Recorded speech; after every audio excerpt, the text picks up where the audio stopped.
오늘은 창세기 강의 44번째 시간인데요. 제목이 자녀에게 어떤 유언을 하실 건가요? 입니다.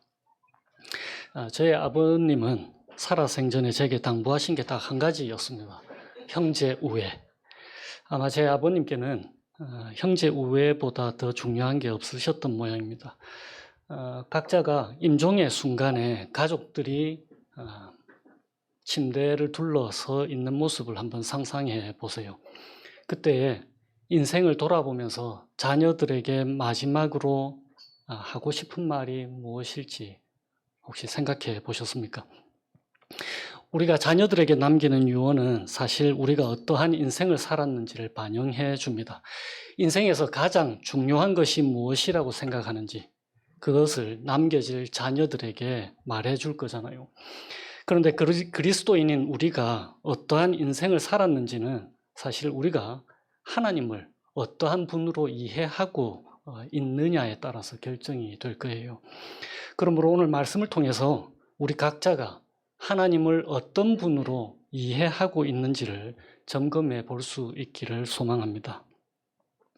지난 5월에 가정의 달을 맞아서 한국에서 목회 데이터 연구소에서 설문조사를 했는데요. 자녀를 위한 기도 제목이 뭔지를 물었습니다. 1위가 무엇이었을 것 같습니까? 그 답은 잠시 뒤에 제가 하도록 하고요. 오늘 본문은 신약 성경 히브리서에도 인용이 되고 있습니다. 히브리서 11장에 이렇게 되어 있잖아요. 믿음으로 야곱은 죽을 때에 요셉의 각 아들에게 축복하고, 오늘 본문을 이렇게 해석을 하는 거예요. 히브리서에서. 다시 읽을게요. 믿음으로 야곱은 죽을 때에 요셉의 각 아들에게 축복하고. 그런데 여기에서 흔히들 오해하시는 것이 있습니다. 어떤 분들은 오늘 본문에서 야곱이 요셉의 두 아들을 축복한 것, 그 다음에 이후에 야곱이 축복한 대로 그 축복이 그대로 이루어진단 말이에요. 그래서 그것을 보고 나도 내 자녀들을 야곱처럼 믿음으로 축복하면 내 자녀들이 내가 축복한 그대로 하나님의 복을 받겠네. 그래서 대단히 구체적으로 하나님의 축복을 구하는 기도를 합니다. 그래서 행여라도 그 축복이 이루어지지 않을 것 같으면 내가 믿음으로 여기서 중요한 단어가 믿음으로였잖아요. 내가 믿음으로 기도하지 않아서 그렇겠구나. 내가 믿음이 부족한가 보다 이렇게 생각하고는 합니다. 그러니까는 축복이 이루어지고 안 이루어지고가 나의 믿음에 있다라고 생각하는 거예요. 오늘 본문은 그런 축복과 그런 믿음을 말해 주는 본문이 아닙니다. 이런 오해는 믿음이라는 것을 이해를 할 때 내가 바라는 것이 이루어질 것이라고 긍정적으로 생각하는 것이라고 이해하기 때문일 거예요. 그러니까 축복을 하고는 믿습니다 라고 애써서 긍정적인 생각을 하는 거예요. 그래서 애써서 조금이라도 의심이 들라치면은 머리를 막 흔들고 그 생각 안 하려고 하는 거예요. 그런 것을 믿음이라고 하지 않습니다. 믿음은 자주 강조하듯이 하나님의 어떠하심에 대한 반응인 거예요. 하나님이 야곱에게 전능하신 분으로 나타내 보여주셨단 말이에요. 그래서 3절에 야곱이 뭐라고 하나님을 지칭합니까? 전능하신 하나님 이라고 말하는 거예요. 그러니까 믿는다, 우리가 하나님을 믿는다, 우리가 예수 그리스도를 믿는다라고 할 때의 그 말은 사실 하나님이 그런 분으로 믿어진다라는 뜻입니다. 다시 말해서 믿음은 우리의 작품이 아니고 하나님께서 만들어 주신 거예요, 우리 속에. 그래서 성경은 믿음이 하나님의 선물이다라고 말하고 있는 거잖아요. 그러니까 히브리서 11장에서 오늘의 본문을 해석을 할 때에 믿음으로 야곱은 죽을 때에 요셉의 각 아들에게 축복하였다라는 말이 무슨 뜻이겠습니까? 요셉의 각 아들을 통해서 하나님께서 신실하게 이루실 것을 하나님께서 야곱에게 알려주셨다라는 뜻인 거예요. 야곱의 평생 동안 하나님이 신실하신 분이시다라는 것을 야곱이 알게 해주셨잖아요. 우리가 지금 창세기 하면서 그런 하나님을 야곱이 알게 되도록 하나님이 그렇게 해주셨잖아요. 그래서 야곱이 한치의 의심도 없이 온전히 신뢰함으로 요셉의 두 아들을 믿음으로 축복할 수 있었다라는 것입니다. 16절 후반절을 한번 보세요. 야곱이 요셉의 두 아들에게 한 축복의 내용을 한번 보시기 바랍니다. 이렇게 되어 있잖아요. 이 아이들에게 복을 주시오며 이들로 내 이름과 내 조상 아브라함과 이삭의 이름으로 칭하게 하시오며 이들이 세상에서 번식되게 하시기를 원하나이다. 이렇게 축복의 기도를 합니다. 그리고 21절 후반절을 보세요. 나는 죽지만 하나님이 너희와 함께 계셔서 너희를 인도하여 너희 조상의 땅으로 돌아가게 하실 것이다. 그러니까 크게 두 가지 축복을 하잖아요. 첫 번째는 생육하고 번성할 것이다. 그리고 약속의 땅 가나안 땅으로 이끌어 들이실 것이다. 그래서 그 땅을 그들 자손에게 주겠다라는 것. 두 가지 축복을 하잖아요. 그런데 야곱이 믿음으로 이 축복을 한 근거가 무엇입니까? 왜 야곱은 이 두 가지를 요셉의 두 아들에게 그리고 요셉과 그 형제들에게 전체적으로 축복을 하고 있습니까? 그 근거가 무엇입니까? 그게 바로 3절 후반부터 4절까지 나오는 거잖아요. 야곱이 이렇게 얘기합니다. 3절 후반부터 4절까지요. 전능하신 하나님이 내게 나타나사 복을 주시며 내게 이르시되 내가 너로 생육하고 번성하게 하여 내게서 많은 백성이 나오게 하고 첫 번째 축복. 두 번째 내가 이 땅을 내 후손에게 주어 영원한 소유가 되게 하리라. 두 번째 축복. 그러니까 야곱이 요셉의 두 아들에게 한 축복은 사실 누가 누구에게 한 축복의 말씀입니까? 하나님이 야곱에게 약속하신 축복인 거예요. 전능하신 하나님. 야곱이 일컫는 바로 그 전능하신 하나님께서 야곱에게 주겠다라고 약속하신 그 축복을 야곱이 믿음으로 자녀들에게 그렇게 축복하는 거라는 것입니다. 왜 믿음으로 할 수 있게 되었습니까? 하나님이 단 한 번도 약속을 어기지 않으시는 신실하신 분이시다라는 것을 야곱으로 하여금 알게 해주셨기 때문에 그런 거잖아요. 하나님은 우리 역시 우리가 자녀들을 축복할 때에 하나님께서 약속하신 근거로 그것을 근거로 축복하도록 이끌어 주시는 거예요. 하나님께서 반드시 들으십니다. 하나님의 뜻대로 하는 기도 단 한 번도 외면하신 적이 없으세요. 요한일서 5장에 이렇게 되어 있잖아요.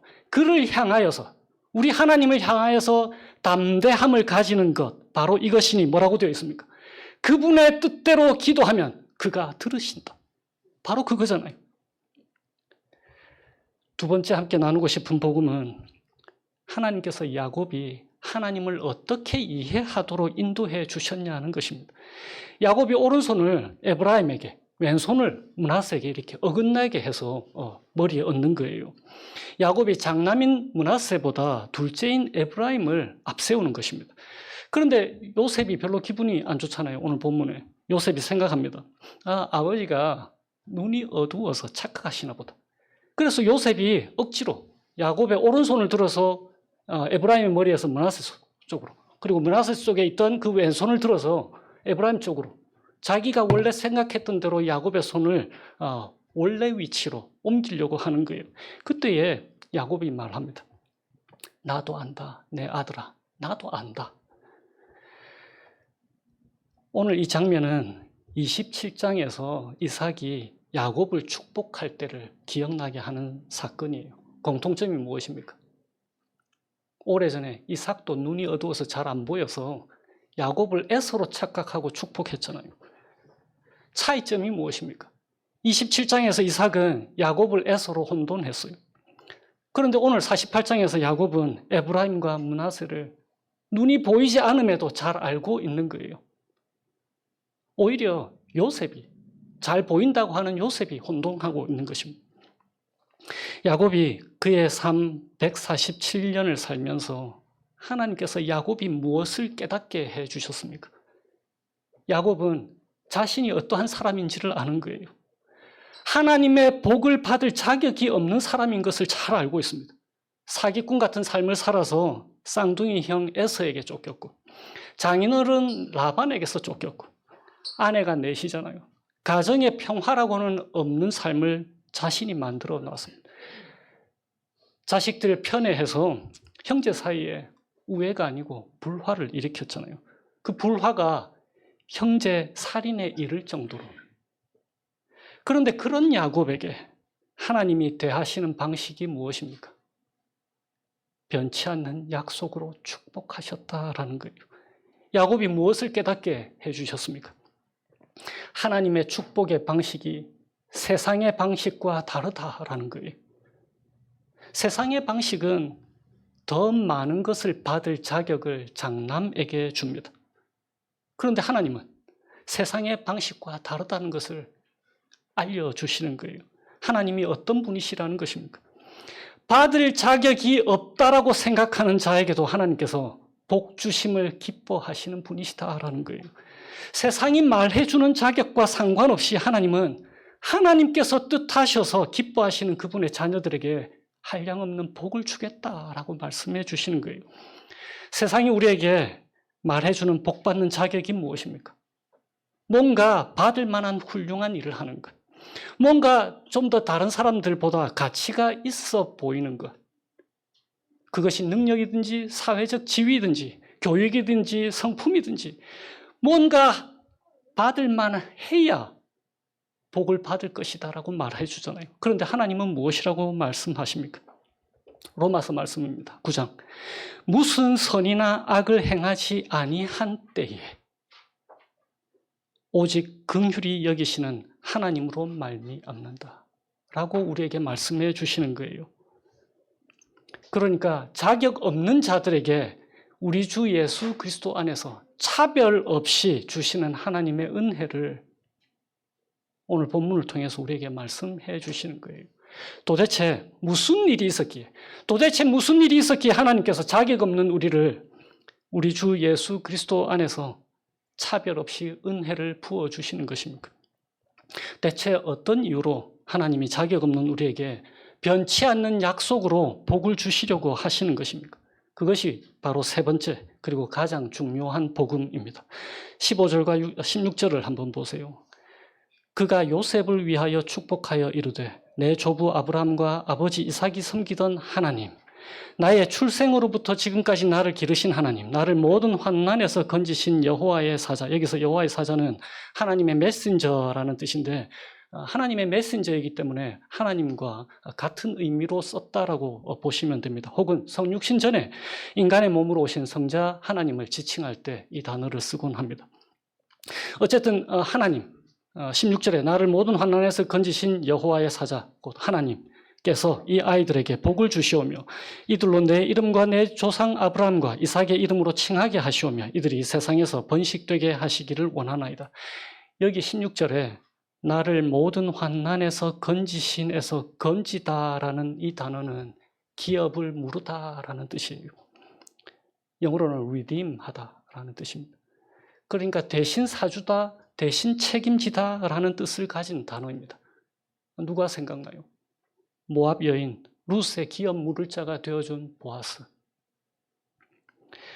그리고 이 단어는 시장에서 노예를 사서 자유케 해준다라는 의미가 담겨 있는 말입니다.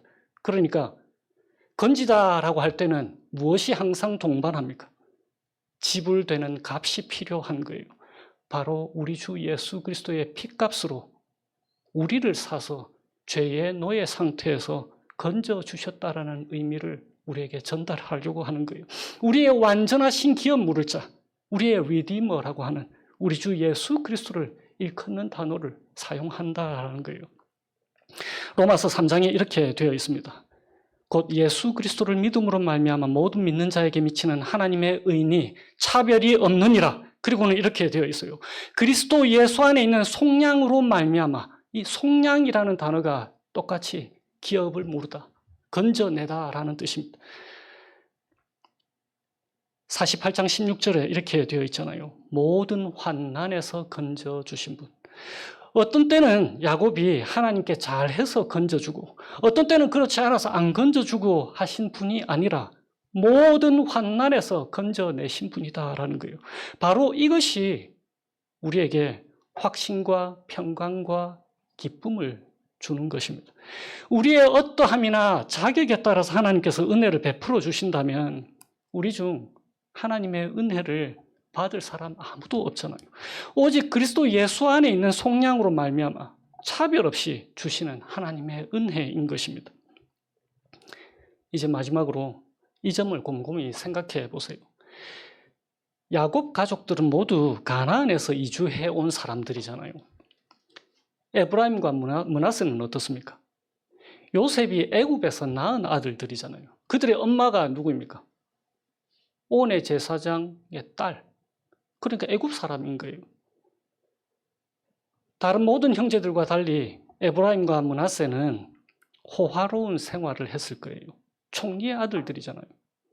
그런데 5절에 야곱이 어떻게 합니까? 그들을 입양해 버리는 거예요.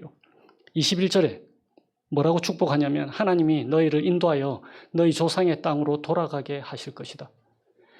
야곱의 축복을 받은 에브라임과 므낫세의 기분이 어떨 것 같습니까? 아, 나는 금수저인데 흙수저인 야곱 할아버지한테 입양이 되었네. 여기서 호화로운 삶을 살고 있는데 왜 나를 양자로 입양하나? 애굽에서 귀족으로 편하게 살 수 있잖아요.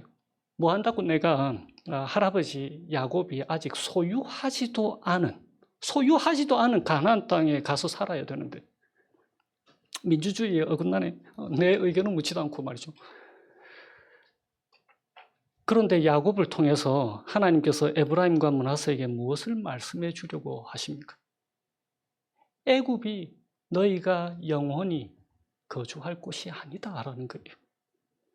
하나님의 자녀로 입양된 우리 역시 이런 생각을 가질지 모르겠습니다. 신약 성경의 메시지를 세 단어로 요약하면 뭐라고 했었습니까? 제임스 패커가 화목을 통한 양자됨, adoption through propitiation. 화목을 통한 양자됨이잖아요. 세상에서 별 부족함 없이 살고 있는데 왜 하나님께서 나를 입양하시지? 그냥 가만히 내버려 두시지. 괜히 골치 아프게. 하나님은 우리가 세상이 줬는 축복이 아니라 하나님이 주시려고 하시는 영원한 복을 누리도록 이끌어 주시는 분이십니다. 세상의 것이 몹쓸 것이다라는 의미가 아닙니다. 오히려 이 땅에서의 것은 저 하늘나라에서 완성된 모습으로 나타날 것에 비하면 너무나 초라한 것들일 거라는 거예요. 이런 것들에 마음을 빼앗기지 않도록 해 주시는 것입니다. 한평생을 나그네로 살았던 야곱처럼 우리 역시 나그네로 사는 사람들입니다. 그래서 이곳이 영원히 살 집이 아니라 잠시 여행 중에 거쳐가는 그런 곳이라는 것을 기억하라고 우리에게 말씀해 주시는 거예요. 그런데 혹시 우리의 자녀를 향한 축복이 너무 세상적이지 않습니까? 혹시 자녀들이 우리를 보면은 아, 우리 엄마 아빠는 이 땅에서 영원히 사실 것처럼 살아가시는구나 라고 생각하지 않을 것 같습니까? 은연중에 자녀들에게 세상에서의 성공을 너무 지나치게 강조하지 않으십니까? 마치 하나님의 말씀은 세상에서 내 자리를 잡고 난 다음에 그 다음에 하는 것이라는 듯이 말입니다. 혹은 우리들 스스로가 그런 함정에 빠져 있을 수도 있을 거예요. 그러니까 자녀들에게도 그런 우리가 드러나는 것일 수도 있잖아요. 그러나 혹시라도 그렇게 했을지라도 그런 우리들에게 하나님은 다시금 복음을 들려주십니다. 출애굽하던 이스라엘 백성들은 오늘 본문을 모세를 통해서 들으면서 무슨 생각과 다짐을 하였겠습니까? 바벨론 포로 생활을 하던 그 유대 백성들은 어떻습니까? 그들 모두 자격 없는 사람들이잖아요. 하나님의 말씀 대신에 광야 생활 40년 동안 불평불만으로 하나님을 대적했습니다. 하나님 말씀 대신에 우상이 들려주는 말에 귀를 기울이다가 결국 바벨론 포로로 잡혀가서 거기서 70년 포로 생활을 했잖아요. 그들에게 무슨 자격이 있습니까? 하나님의 축복이 아니라 오히려 저주를 받아 마땅한 사람들이잖아요. 그런데 하나님이 말씀하시는 거예요. 그 모든 저주에서 건져내시겠다고, 속량하시겠다고. 하나님이 지불하시는 값으로 말입니다. 그리고는 오히려 축복하시겠다라고 말씀하시는 거예요.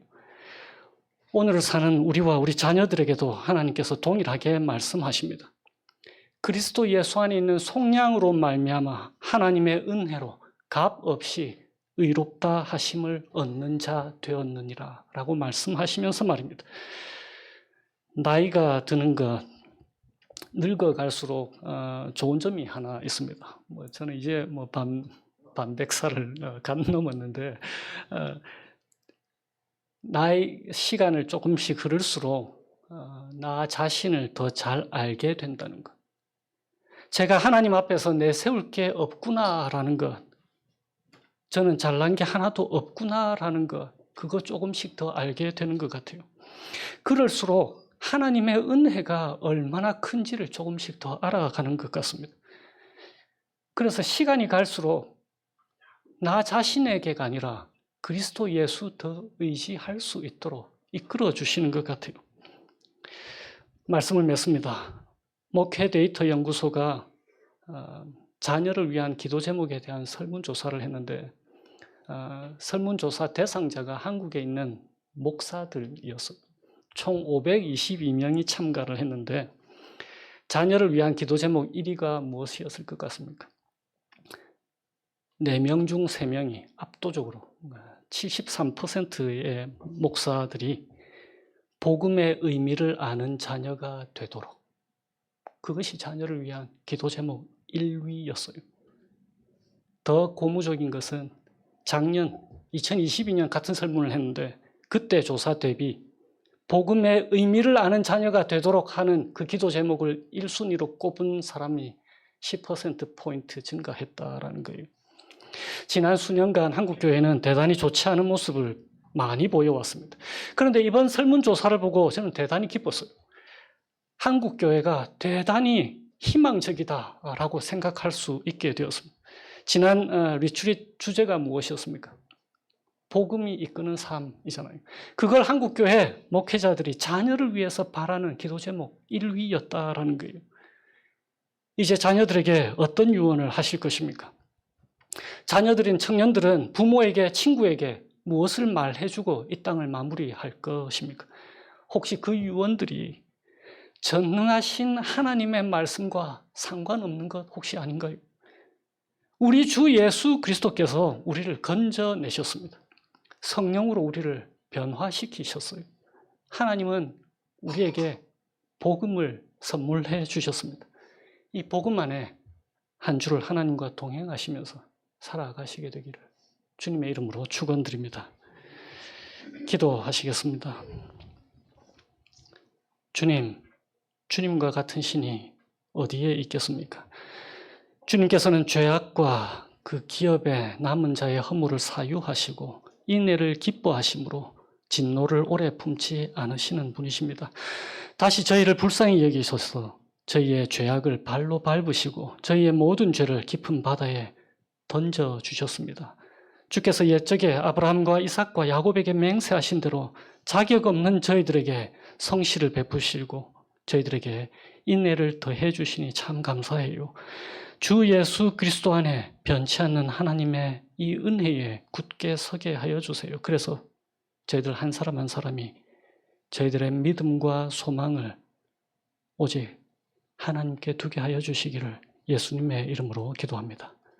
아멘.